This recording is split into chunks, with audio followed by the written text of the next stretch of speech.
Nung nasa Senado ka, ang tapang-tapang mo eh. Bakit dito ay mo magtapang ka rito? Ipakita mo yung the same candor, the same tapang na pinakita mo doon. Di ba? Bakit hindi mo gawin yan dito ngayon? Nagtatago ka sa likod ng right against self-incrimination eh. Tinatanong sa'yo, relevant question. Matapang ka lang doon sa Senado kasi may kakampi ka. Mr. Chairman, I just want to ask for clarification. Why are our two chairmen serving as resource persons to our discussions regarding Colonel Grijaldo? Is it because a certain incident happened?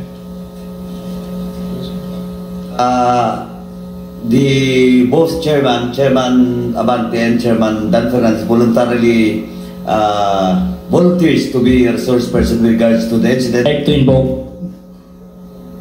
my right for self-incrimination, Your Honor. Okay, although that right is not absolute, Colonel Grijaldo, insofar as those statements were said under oath and minutes of the Senate are public documents. In fact, ang dami pong nakapanood doon. So, we will take your statement as what it is. Yes, Your Honor. Okay. Ngayon, ang nakakabahala po doon sila bahagi po ninyo, Colonel Grijaldo, ay naibahagi po ninyo doon sa statement ninyo na meron pong 2 miyembro ng mababang kapulungan ay di umano ay inudyok ka, kinausap ka, at para bang tinatakot ka na magsabi ng mga bagay tungkol sa issue ng EJK sa Pilipinas. Tama po ba yun? Your Honor, I would like to stand by my statement in the Senate under oath, Your Honor, and I would like to invoke my right for self-incrimination, Your Honor. Okay, but you have already stated your statement. So, Comsec, meron po ba tayong kopya ng affidavit ni Colonel Grijaldo? Your Honor,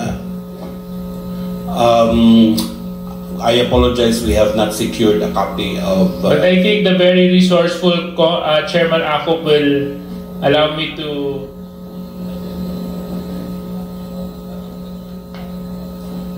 Thank you very much. So, anyway, Colonel Grijaldo, meron po akong copy ng affidavit nyo. At ito naman po, pinaninindigan po ninyo. Tama po? Yes, Your Honor. Okay. Maraming salamat. Dito po sa number 7 ng inyong sinumpang salaysay, sinabi po ninyo dito, when I entered the end room, I saw 2 lawyers of Colonel Garma standing inside the room. One of the lawyers approached me and then asked me what we were going to talk about. And I said that I do not know. Number 8, after a while, Congressman Dan Fernandez entered the room and he asked me to sit beside him on the right side. Then Congressman Abante entered the room and sat on the far end chair on my right. One of the lawyers of Colonel Garma stood at my back. Your Honor, I would stand by my statement. Okay, in the Senate under oath, Your Honor, and I invoke my right for self-incrimination, Your Honor. Point of order, Mr. Chairman. Point of order.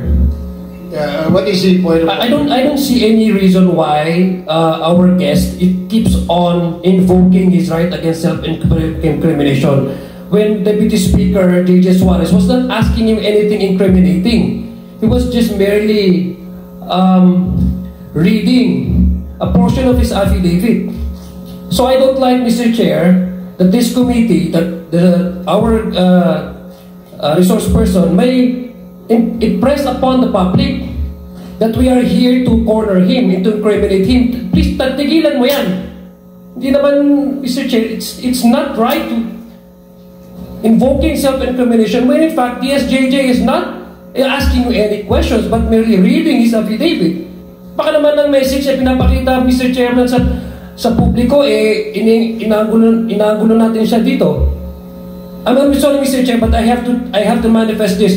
I think his invitation to the Senate was to discuss about EJK and illegal drugs. And nowhere in his affidavit did he mention anything about illegal drugs and EJK. He did not share any inputs or his knowledge on illegal drugs. His participation in that Senate inquiry was merely to besmirch the reputation of some of the chairmen here. And as a result, attempting to degrade the integrity of the Quadcom. So please, I hate to admonish men in uniform. I have the highest respect for our policemen. But please, Colonel Grijaldo, stop invoking your right against self-incrimination. Nobody's asking you any incriminating questions here. Mr. Chair. And Mr. Chairman, along the line of Congressman Adjong, I don't think it's incriminating because number one, sinumpang salaysay niya po ito eh. Pirmado niya po ito eh. So how can he incriminate himself when he actually signed this affidavit? And this is a public document, Mr. Chair.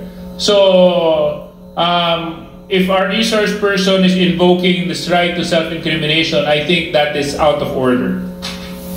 Okay, I'd like to remind the resource person that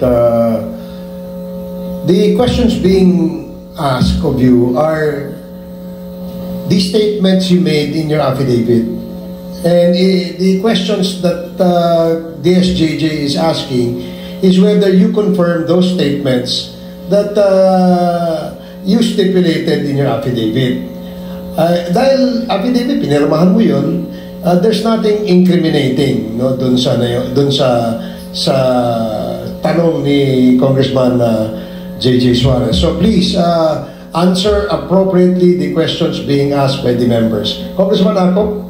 Mr. Chair, may we ask the resource person the basis why he's invoking his right against self-incrimination? Yeah, please answer. What is the basis of you invoking the right against self-incrimination?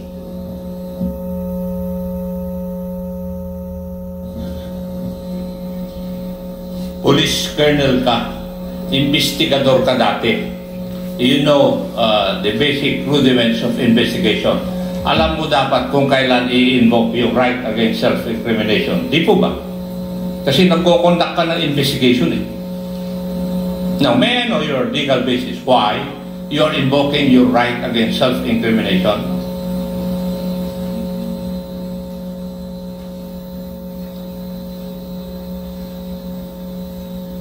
Mr. Chair, if he cannot provide any basis, I think I agree with the Honorable Adjong that he should not invoke that right.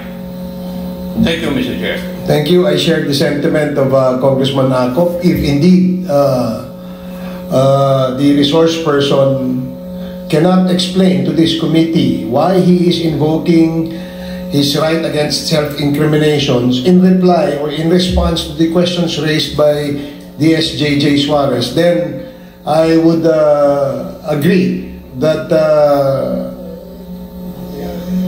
the gentleman is out of order, and perhaps do you have a lawyer with you, Colonel Grijaldo? May abogado ka ba? Would you like? Wala po, Your Honor. Do you want us to provide you a lawyer? No, Your Honor. Because your lawyer or lawyers that we can provide you will assist you on telling you what your rights are in this committee hearing. So, gusto mo ba mag-provide kami ng abogado? No, Your Honor. So, you will answer and reply to the questions of the members. Now, DSJJ? Yes, Mr. Chair, maybe another opportunity we can provide to the resource person. Colonel Grijaldo, kung kayo po ay hindi komportable dahil nga maraming nanonood at nasa publiko po ang hearing na ito, would you want or would you request for an executive session so that you can divulge the details and the truthfulness to the affidavit that you executed in the Senate hearing? No, Your Honor. Okay, so therefore we can proceed, Mr. Chair. Please proceed.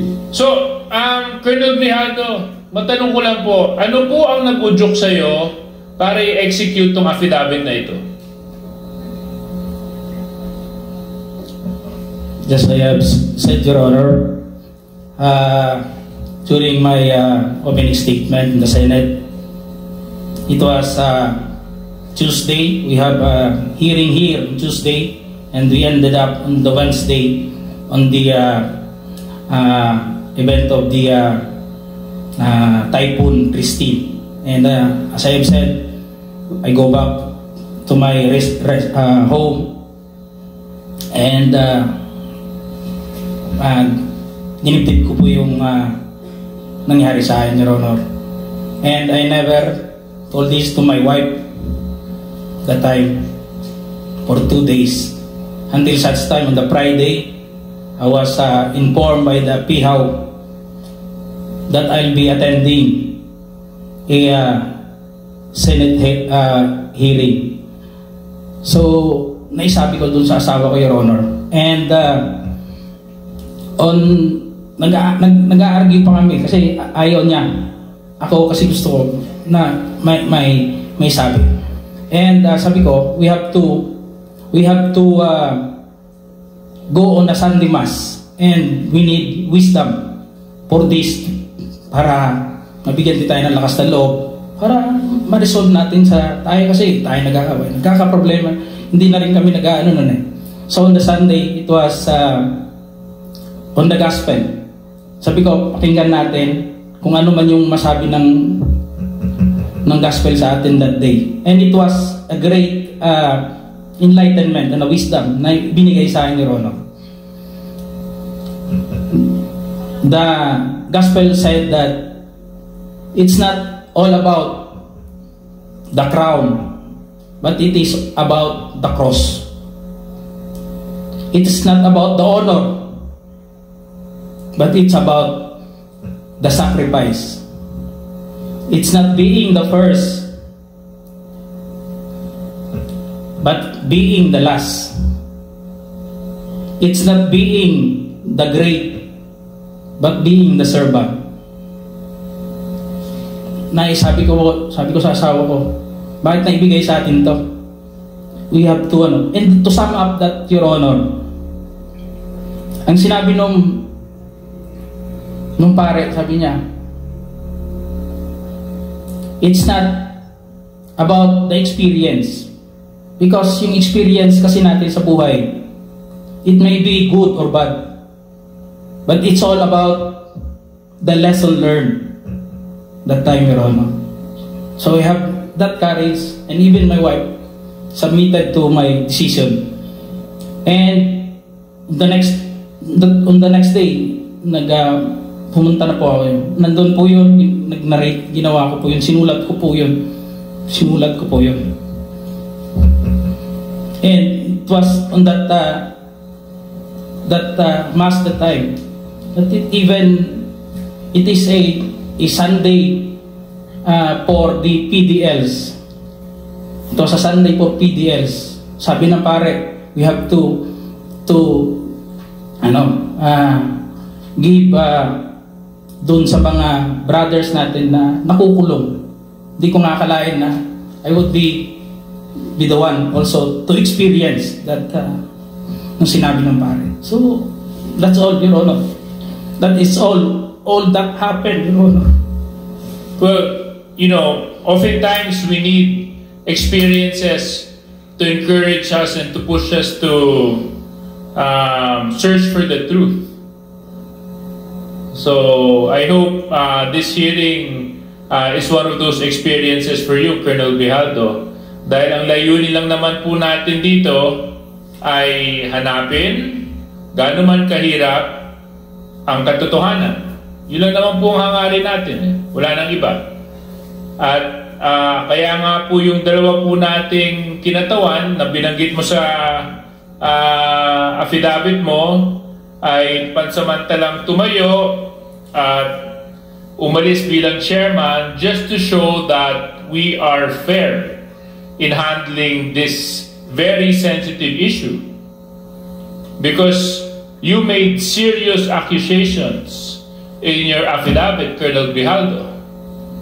And if indeed enlightenment has happened to you when you executed this affidavit, and you mentioned that you stand by your affidavit, so let's test whether or not it is the truth, Colonel Grijaldo.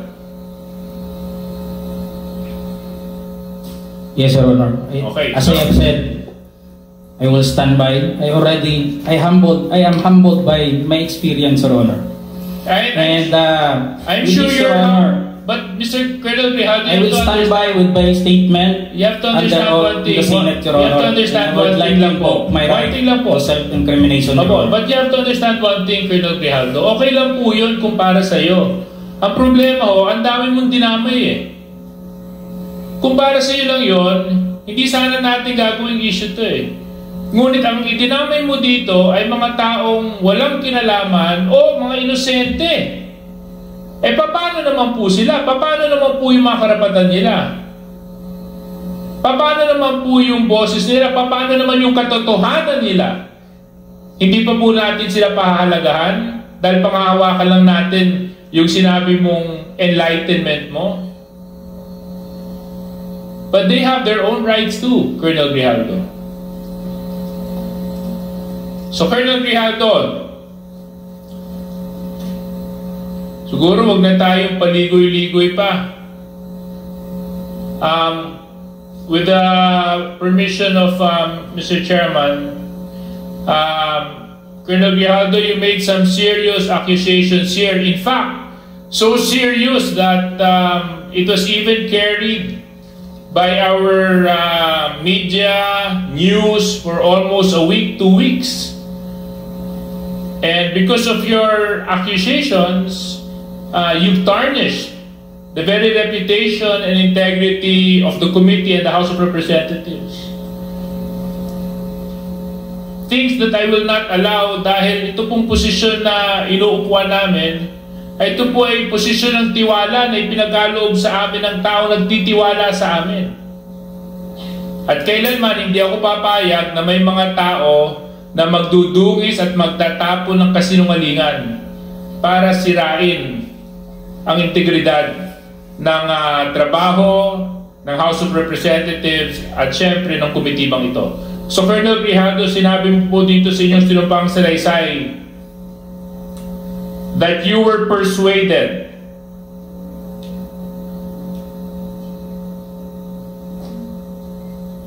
Your Honor, and you said,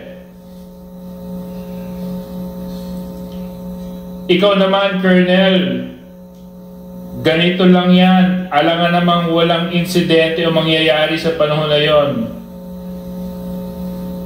I answered that I served as COP, Chief of Police in Mandaluyong during COVID-19 pandemic, and there were less crimes committed and we did not receive any reward from anyone.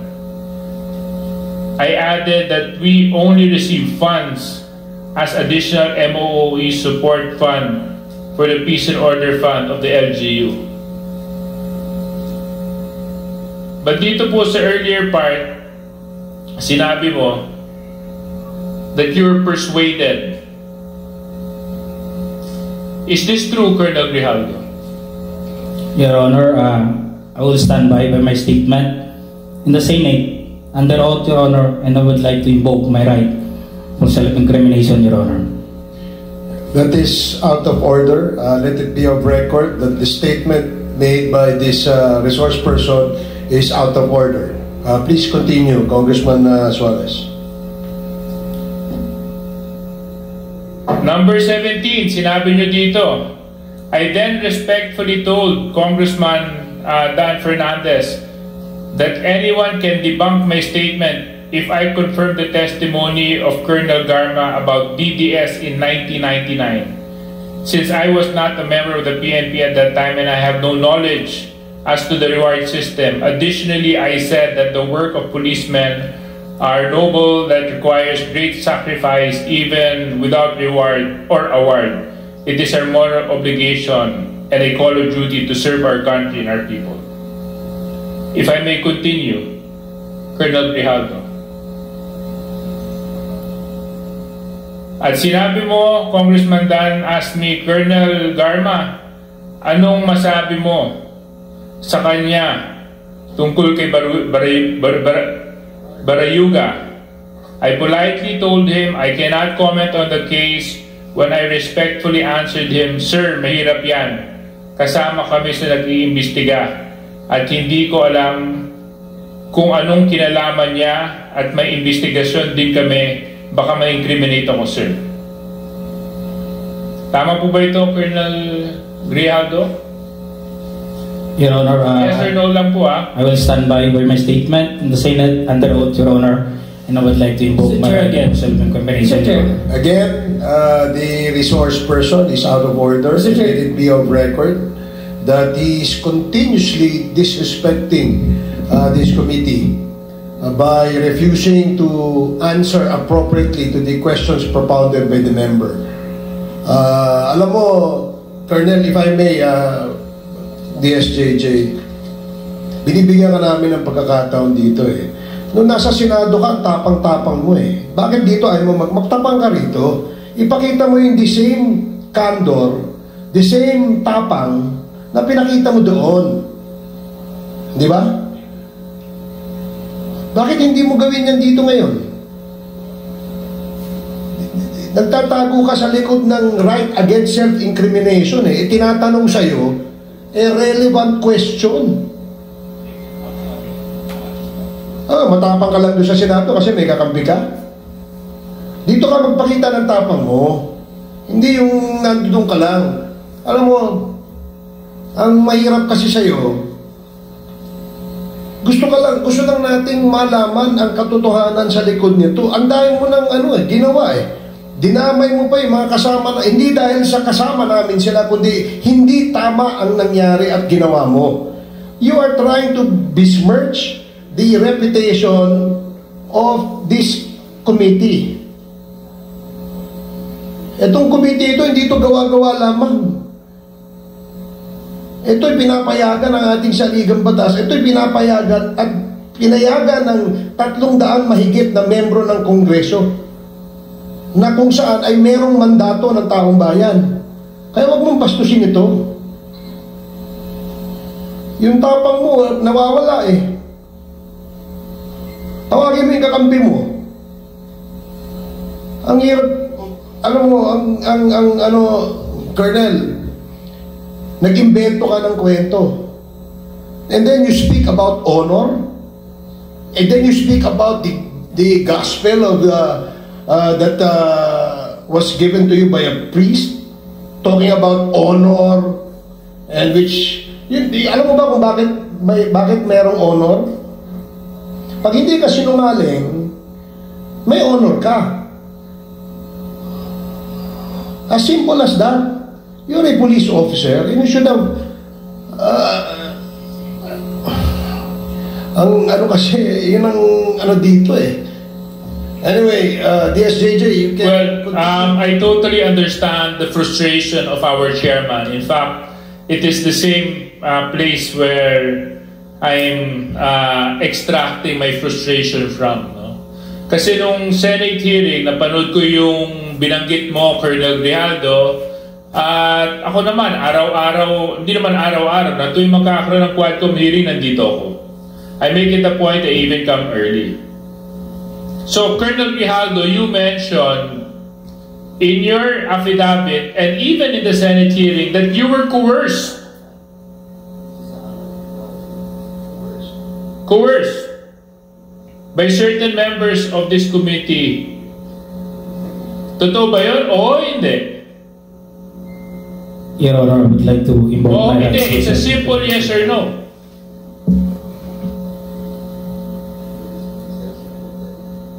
Mr. Chairman. Yes or no? Yes or no? Yun lang po yun. Sabi mo, truth, di ba? Your Honor, I Sabi would mo, like to invoke my enlightenment, right di to ba? self-incrimination, Your Diba Honor. sinabi mo, gospel truth, di ba? When you talk of God, there's only right and wrong. There's nothing in between. You want to talk about honor, Colonel Grijaldo? Kung gusto mo, Colonel Grijaldo, mag-uusap tayo tungkol sa integridad ng isang tao, eh, ang pagsabi ng katotohanan is the simplest way to show honor. Na hindi ka nagtatago at hindi ka nagsisinungaling. Kasi we're talking about serious issues here, Colonel Grijaldo. Isipin mo, mga EJK victims ang nandito. Libo-libong taong namatay nung panahon ng nakaraang administrasyon. Buhay ng Pilipino ang pinag-uusapan natin dito. So, Colonel Grijaldo, babalikan ko lang. Totoo ba? O hindi? Na merong pumilit sa iyo na magsalita na hindi naaayon sa katotohanan dito sa Quadcom? Your Honor, I would like to invoke my right for self-incrimination, Your Honor. Mr. Chair, point of order. What is the point of order, Congressman Ako? The resource person has not answered my question a while ago, and he's still invoking his right against self-incrimination, which is improper. Even Supreme Court decisions say so. You're just telling me your ignorance of the law. You cannot invoke your right against self-incrimination. Tell me if you have a criminal case against you regarding this issue. Galing ako sa serbisyo iyo pero nakakahiya ka. Thank you, Mr. Chair. Pag ako na magtatanong, Thank you. sasagot ka. Dahil isasite kita in contempt again. Thank you, Congressman Sir Chair. Ako. Sir Chair, just a I'm quick surprised why he became an officer. Yes, just are you want done? to- Are you done, DSJJ? Just a last point lang, Mr. Chair, kay Colonel Grijaldo. Before Congressman Adjong, I know naman my good friend is very generous with his time. Colonel Grijaldo, sa maraming pagkakataon na inimbitahan ka ng Quadcom, pagkatapos mo magsalita sa Senate, hindi ka nagpakita.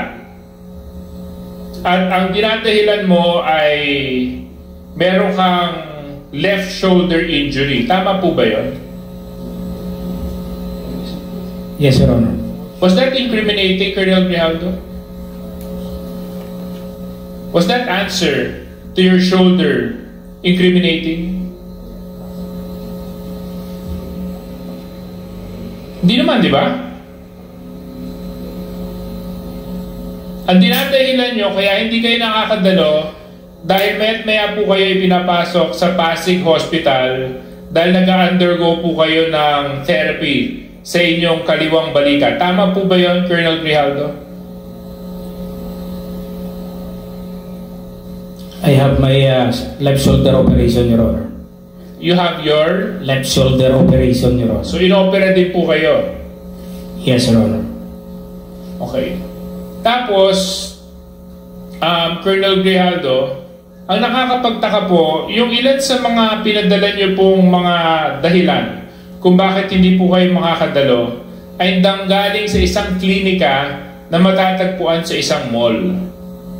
Bakit hindi po orthopedic doctor ang nag-issue ng medical certificate ninyo kundi isang clinic na matatagpuan sa isang mall?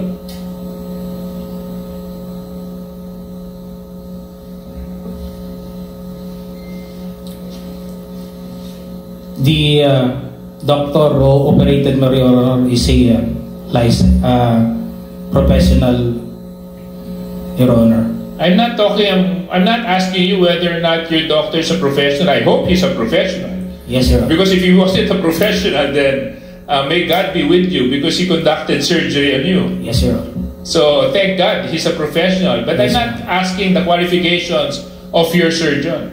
I'm asking kung sa sobrang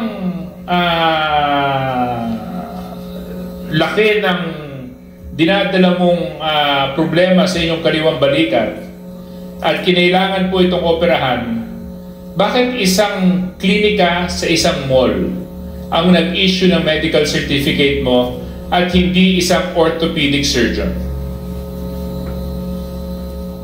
That is not a clinic, Your Honor. It is a hospital, Pasig Hospital, that responsible in giving the medical certificate, Your Honor. I suggest, Colonel Grijaldo, you refresh your memory.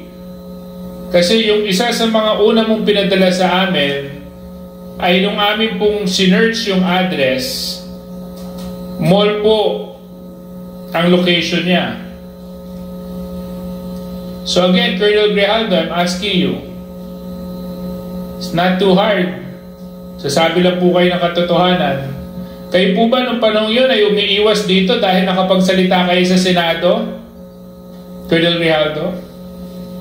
No, Your Honor. It is a necessary, Your Honor, to have my operation, Your Honor. Kasi kung hindi and po kayo... I was suffering a pain on that time, Your Honor. Oh. Because this happened during my cadetship, Your Honor. And during that time, there were no operation being conducted na nangyari at kumikirot po talaga to, Your Honor. And I have no reason to escape or to not going to this honorable Quadcom committee, Your Honor, because I was able to attend 4 Quadcom hearing, Your Honor, and I was already giving my statement, Your Honor. Opo, yes, you were attending. In fact, I would see you in the back. Kaya nga nagulat ako nung nakapagsalita ka ng mga hindi makatarungang mga statements at nakapagbitaw ka sa Senado nung nagkaroon ng hearing doon. Nagulat na lang po ako pagkatapos niyo po magsalita doon, bigla na lang po naging unavailable na kayo. Bigla na lang sumakit ang balikat ninyo. At bigla na lang kinailangan na maoperahan ang balikat ninyo. May, Your Honor, it will incur considerable amount, Your Honor, for the payment of the operation, and I'm still contemplating to find money for that operation, Your Honor. And I was being confined on that hospital. The option was given was to relieve the pain, was only to have therapy. And I asked the doctor for that period na hindi pa ako maka-attend, na sabi ko, i-therapy lang muna, Doc. Then, kung makapag-produce na ako ng considerable amount for the payment of the operation, alam mo, Colonel Grijaldo, kayo po I will submit for an operation, Your Honor. Kayo po isang police officer. Kung nandito lang sana si Congressman P.M. Vargas, sasabihin niya po sa iyo, papakita niya yung 2 tornilyo niya sa balikat niya. At sinabi niya, pagkatapos po ng operahan siya at lagyan ng tornilyo sa balikat, kinabukasan nagtrabaho na po siya. Kaya yung sinasabi po ninyong konting dislocation at konting operation at naging dahilan para hindi po mag-attend sa mga Quadcom hearings, medyo nakakapagtaka po yun. So anyway, Mr. Chair, I would give my time and to the other interpellators. I would just like, Mr. Chair, to request na sana matapos na po natin itong topic ni Grijaldo and the 2 Kongs so that we can move forward with the other EJK issues, because it's something that we need to resolve immediately so that we can benefit from the wisdom of Congressman Benny Abante as chairman and to whatever Congressman Dan Fernandez can contribute to Quadcom, Mr. Chair. Okay, thank you, Congressman Suarez.